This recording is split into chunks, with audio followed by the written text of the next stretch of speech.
I believe that when we require people to have a voter ID, it may limit the number of people to vote. And I'm going to give you a real simple little what's happened here a couple of weeks ago. I had one of my constituents, she's 93 years old. She had lost her driver's license. She quit driving, and she had lost her driver's license. She needed to get some assistance from DHS. And so her son decided, he called me and says, what do we do? I said, call the Department of Transportation, our Department of Public Safety, and they'll give you instructions, which he did. He took the documents that they asked for over there to get a photograph. Didn't happen. He called me out 4 hours later and said, we're still here. They refused to give me a photograph of my mother, or picture ID. And I said, what's the problem? He said, they need her marriage license now. They took the documents in that was asked for. So in turn, I had to call the Department of Public Safety. I spoke with the commissioner. It was resolved.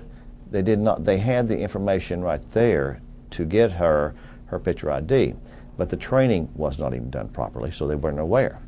So that was a whole day, and then they had to call the State House to have that resolved. If we have 78,000 people in Oklahoma that doesn't have picture ID, that's what the statistics say. And so if we have 78,000 people that doesn't have a picture ID, and they have to go through this situation to get one, how much patience is Oklahomans going to have to vote? We have not had one reason to have a picture ID in Oklahoma because there's never been a case go to district court. There's never been a reason that anyone went to the poll that said they were not the person that they actually were. And so I don't understand why we have to implement a picture ID when it's never been a problem in Oklahoma.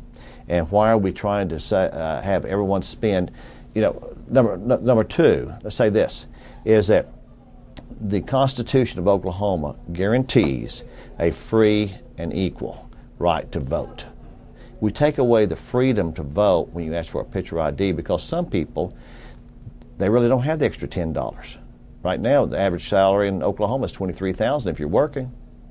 So what do? We make them take $10, maybe $20 because it's a husband and wife, and if they have a child over 18 years old, they're going to have $30 out of a budget to go down and spend a day off of work to try to get a picture ID.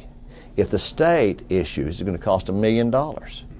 Do we have $1 million this year to spend on that?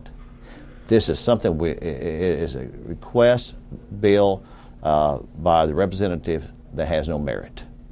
If we had a reason to have a picture ID and we had a problem of having voter fraud, then I could say yes. There's no reason why to put people in Oklahoma into this position. There's no reason why the state of Oklahoma should have to put up $1 million for picture IDs.